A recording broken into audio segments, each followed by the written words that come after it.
Réveil, de l'eau, un verre.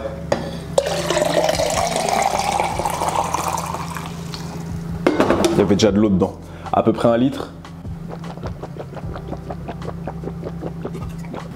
La moitié maintenant, la moitié pendant qu'on fait à manger. Bon les gars, aujourd'hui je vous partage une recette de petit déjeuner des champions. Donc, petit déjeuner, pas de glucides, parce que ça sert à rien. Donc là, ce sera un pur petit déjeuner de bonhomme. Donc dedans, il y aura de la viande, des œufs. Il y aura de la viande, des œufs et un légume. C'est à vous de choisir votre viande. Bah les œufs, c'est des œufs. Et en légumes, vous choisissez ce que vous voulez. Pareil, moi aujourd'hui, la viande, ce sera des chipots, mon frère. Tu peux prendre des saucisses. Alors en anglais, tu sais, on appelle ça le breakfast meat. La viande de petit déjeuner, ils ont tout. Ils ont des saucisses, ils ont des genres de chorizo, ils ont plein de trucs comme ça, tu vois. Tu prends ce que tu veux comme viande, ma gueule. Moi, aujourd'hui, ce sera des chipolatas. Je vais en prendre 2. Ça va être parfait. Les œufs, je vais en prendre 3. En légumes, ce sera des épinards en branche, 100% épinards et rien d'autre ajouté. Tu peux prendre tes légumes en surgelé, c'est pas un problème. Prends des légumes où il y a strictement rien d'ajouté. Même si tu prends des mélanges de légumes, fais en sorte que ce soit un mélange où il n'y a pas de arôme, machin, je sais pas quoi. Prends des légumes 100% avec de l'ail tout simplement. Voilà, l'ail pareil, tu peux l'avoir frais, tu peux l'avoir surgelé, tu fais comme tu préfères. Et c'est parti. Et au niveau ustensiles, il va nous falloir une poêle et une casserole. Donc, je vais baisser ça et puis c'est parti. Je vais mettre ça comme ça, ok. Normalement là, on a un bon visu. Donc, je vais envoyer mes légumes en premier. Comme ça, je vais les cuire à feu doux, tu vois, pour pas les agresser. Là, je vais prendre 5 blocs. Chaque bloc fait à peu près 50 grammes. Donc, je vais prendre à peu près 250 grammes de légumes verts.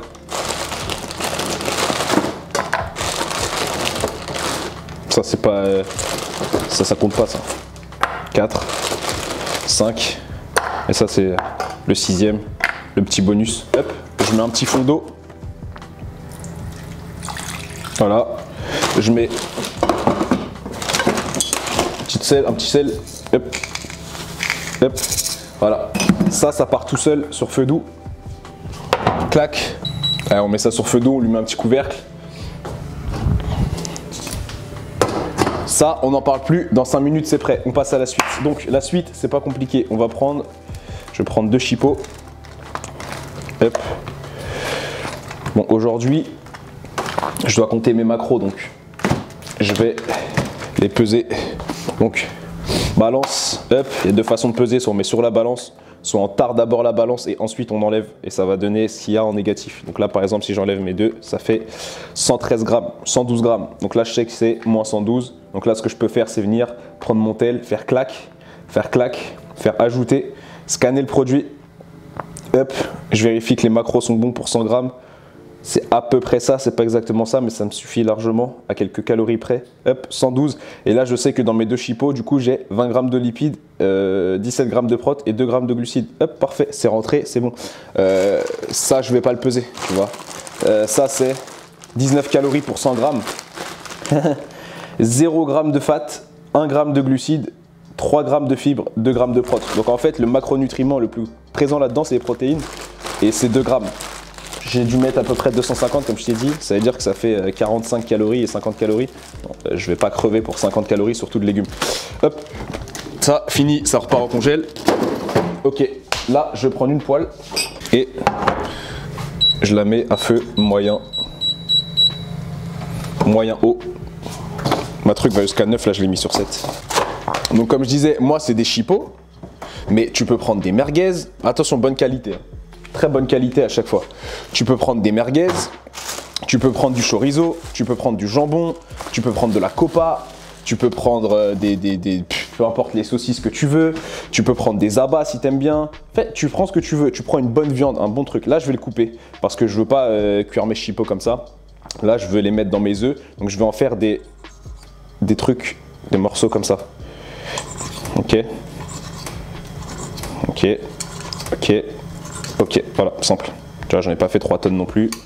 Juste ça, c'est parfait. Ça va aller dans la poêle, ça va lâcher son gras. Je vais cuire mes œufs de la ferme.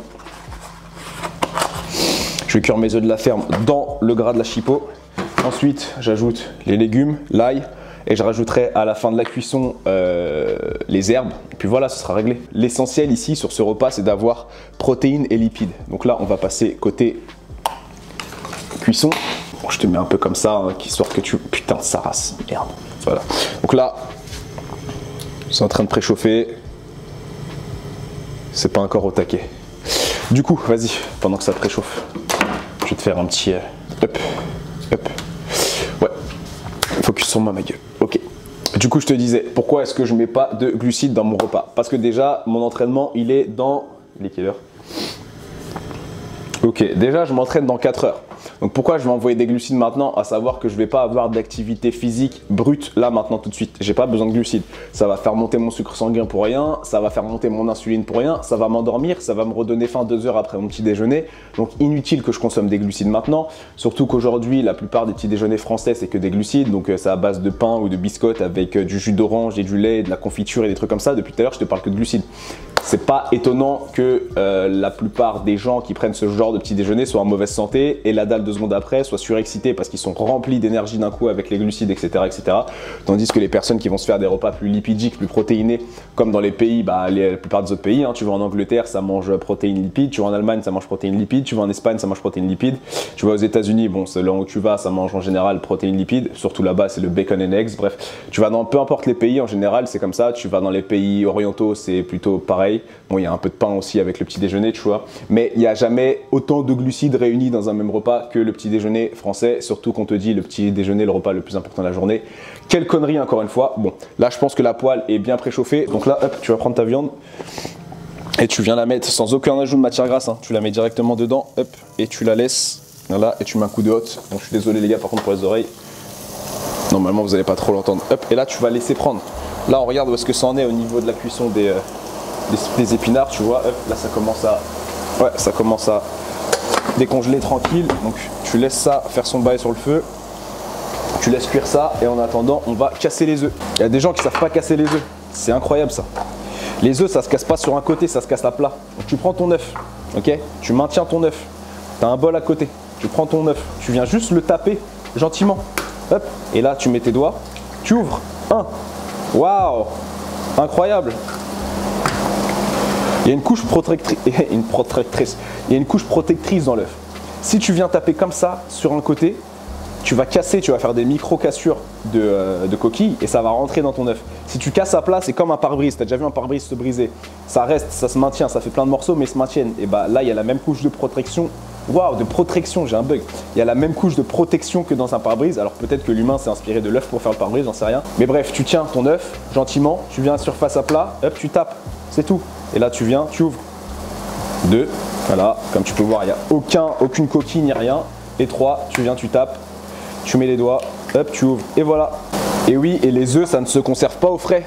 Les œufs, ça se conserve à température ambiante, ok? Ça aussi, il faut... Est-ce que tu as déjà vu un magasin où on te met les œufs dans un frigo? À part aux États-Unis, j'ai jamais vu ça de ma vie. En France, tu vas à la ferme, tu vas au supermarché, tu vas peu importe où, tes œufs, ils sont pas dans le frigo. Donc pourquoi quand tu rentres chez toi, tu les mets au frigo? Alors à la rigueur, si tu les mets au frigo pour les maintenir plus longtemps dans le temps, sors-les 30 minutes à 1 heure avant de les faire pour qu'elles reprennent, pour que tes œufs reprennent la température ambiante. Et là, comme tu peux le voir, regarde bien, il n'y a pas une seule coquille. Pourquoi? Parce que quand tu casses sur une surface plane, ça fait pas de coquille, voilà, tout simplement. Ok, donc de là, hop, on va sortir l'assaisonnement, mais on va pas assaisonner tout de suite, parce que si je sale tout de suite mon blanc d'œuf, ça va lui donner une texture pas agréable. Donc non, on attend un petit peu que ici ce soit plus prêt, plus propice, plus propice. Bon, putain, putain mec, c'est une galère par contre, mon trépied est tellement gros. La swatché c'est... Ok, je vais te faire un petit zoom sur les chipots en train de cuire là. Voilà, hop. Je suis en train de foutre du blanc d'œuf sur mon appareil photo, mais il n'y a pas de problème. Et de là, tu vas prendre un ustensile et tu viens. Voilà. Tu fais tourner dans la poêle pour que ça lâche du gras un peu partout, même sur les bords. Même tes bords, ils doivent devenir gras. Tu vois. Hop. Oh là là, ça sent bon, ça race. Qu'est-ce que ça sent bon. Voilà, et là tu essaies de replacer les morceaux qui ont... Tu les mets sur les faces qui est un peu moins cuit, tu vois, gentiment, hop, hop, là c'est un peu moins cuit, tu vois que, hop, voilà, hop, hop, hop, voilà, parfait. On va donner un petit coup de mélange là, regarde, tu vois, c'est en train d'arriver, là on peut commencer à casser. Tu viens les casser et tu relaisses cuire quelques minutes, hop, et tu remets, clac. C'est bientôt prêt, hein, ça va aller vite, hein. C'est bientôt prêt, clac, clac, clac, clac, clac, clac. Je veux les trucs. Ok, allez, on se revoit après les gars. Ça, il y a encore des gens qui pensent que c'est en mangeant des lipides, donc en mangeant du gras, qu'ils vont devenir gras, alors qu'en réalité, c'est l'inverse total. Déjà, c'est une question de balance calorique, c'est-à-dire que si tu manges plus que ce que tu dépenses dans une journée, tu vas grossir. Même si c'est une question de manger juste des légumes, tu vas grossir. C'est une question de balance calorique. Ensuite, le macronutriment qui fait en réalité le plus stocker de gras, c'est les glucides, parce que les glucides boostent l'insuline et l'insuline stocke le gras. Je te le fais en mode vulgarisation totale de la science, hein, mais en gros tu le comprends comme ça. Tandis que les lipides et les protéines vont moins sécréter d'insuline, sont plus rassasiantes et vont avoir une action du coup tu vas moins faire de gras si tu manges de façon keto, cétogène, que si tu manges de façon glucidique tout le temps. En plus, glucides, sucre, sucre, diabète, diabète, maladie, maladie, pas cool. Tu peux éviter le diabète en mangeant plus de lipides de bonne qualité. Aussi, les oméga 3 qui sont essentiels à la survie humaine, à la vie humaine, à la santé humaine, se trouvent dans les lipides, poisson gras, jaune d'œuf, bonnes huiles, etc. Et les blocs, donc littéralement les briques de construction de ton organisme, ta peau, tes cils, tes cheveux, tes muscles, tes organes, c'est de la protéine. Donc essentiellement, ce que tu as besoin dans ton alimentation, c'est de protéines et de lipides. C'est pour ça qu'on a les protéines, donc on a les acides aminés essentiels, donc ce sont des protéines essentielles, et les acides gras essentiels qui sont des lipides essentiels. Mais on n'a absolument pas de sucre ni de glucides essentiels. Ça n'existe pas parce que le sucre et les glucides ne sont pas vitaux pour l'homme.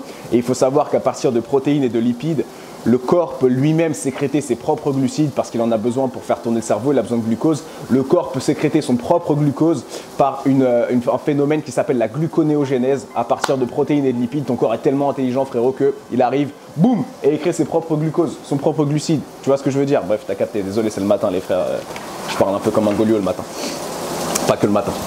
Ok, alors, là on va en arriver au moment où on va pas tarder à mettre les œufs. Donc je fais un mini zoom comme ça, je vérifie juste la cuisson de mes chipots. Ouais, là elles sont quasiment cuites. Je vais leur redonner une minute, je leur redonne une petite minute, mais elles sont quasiment cuites.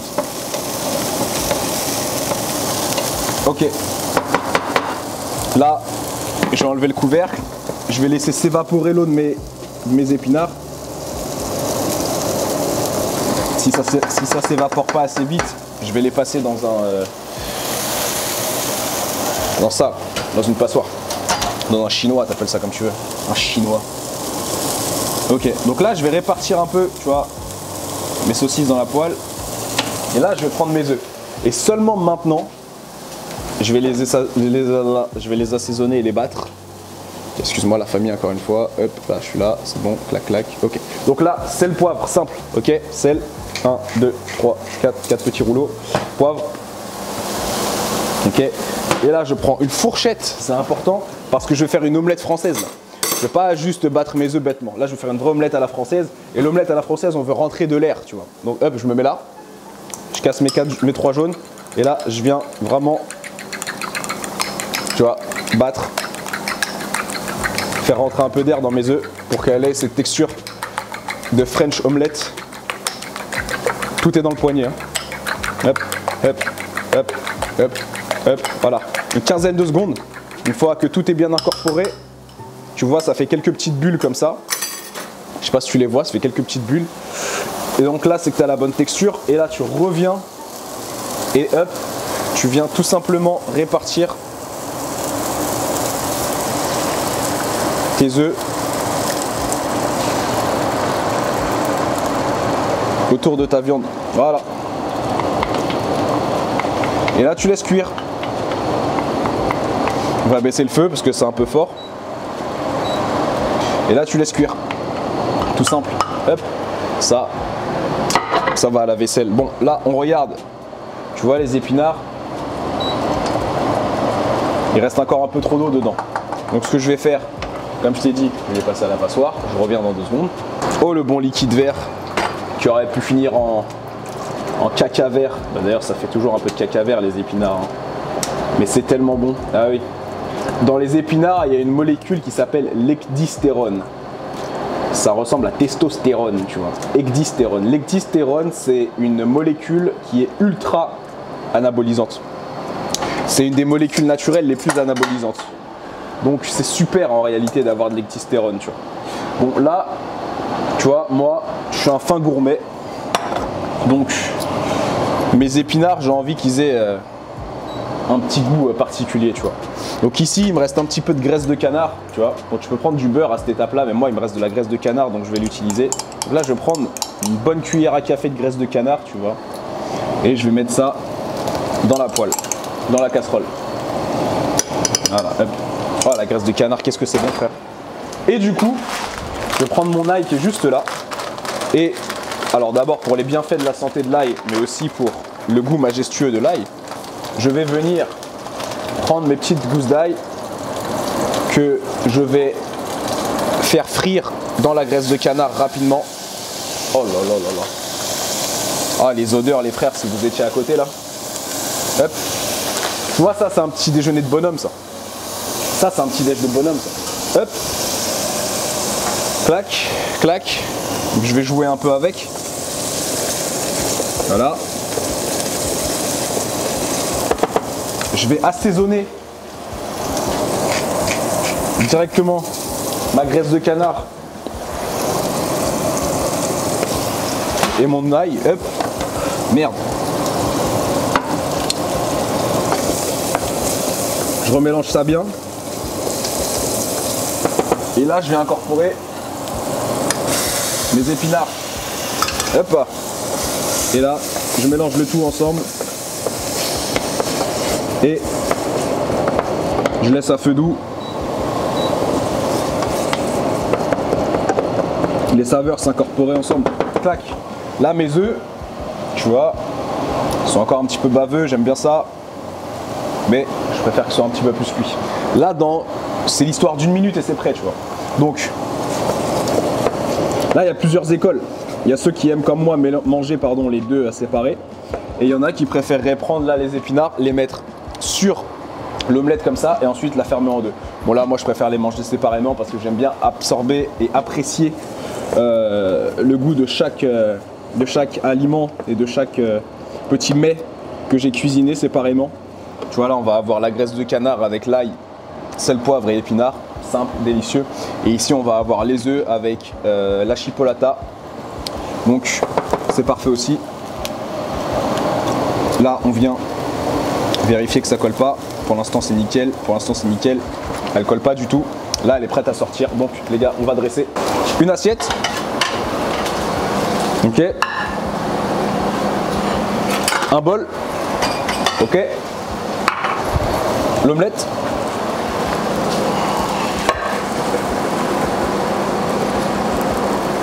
Ok. Les épinards.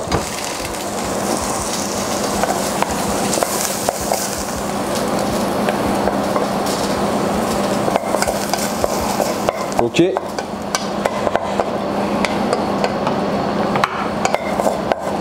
Et pour finir, on réassaisonne le tout. Et pour finir, on vient prendre dans son frigo quelques herbes. Donc là, moi, c'est persil, coriandre. Alors, persil et coriandre, je trouve que ça va super bien avec la chipolata, les merguez, etc. Donc, persil, coriandre. Je viens ici sur le côté. Je prends. Moi, j'ai que mon couteau de chasse. Hop, mon couteau de chasse. Clac dans un sens. Un couteau de chasse, c'est pas le meilleur pour ça, mais ça fait le taf. Allez, hop. Hop. On vient prendre ces herbes et on vient colorer et donner du fer, plein de micronutriments. Et voilà, messieurs, l'omelette, les légumes, Bon appétit. Excellent petit déjeuner. Je vous donne les macronutriments tout de suite. Excusez-moi. Alors, donc on avait tout à l'heure les chipots. Là, on va rajouter 3 œufs. Donc là, on est sur MyFitnessPal. Ok. Je rajoute les 3 œufs. Qu'est-ce que j'ai ajouté? La graisse de canard. La graisse de canard, je vais directement ajouter des lipides. Je pense avoir ajouté un bon 7-8 grammes de graisse de canard. Donc on va dire 63. Là, je vais pas le compter. Puis ça se compte pas, hein. Celui qui essaie de peser ça, il est vraiment goliot. Donc là, on est sur un petit déjeuner à 553 calories. Je sais pas si on peut voir, je sais pas si ça fait la mise au point correctement, je pense pas. Ça fait un petit déj à 553 calories. On est sur, je vois pas, 36 grammes de prot, 44 grammes de lipides et 3 grammes de glucides. Ça se... Ah là, ça le fait, je crois. Ok. Donc voilà, même pas 600 calories, 550 calories ici, c'est pas grand chose, mais je vous dis que ça va bien vous caler le ventre vu que c'est très lipidique. Ici, il y a les fibres, etc. qui vont vous aider à digérer. Il y a l'ecdystérone, toutes les vitamines qu'il y a là-dedans qui sont mortelles pour la prise de muscle et pour votre santé. Et puis là, bon bah c'est pas compliqué. La famille, putain merde. Merci d'avoir regardé la vidéo les gars. Bon, je vais bouffer tout ça, je me casse d'ici. Kylian Sensei out. Peace out guys. Il est doué. Il est vraiment très doué, Kylian. Athletics.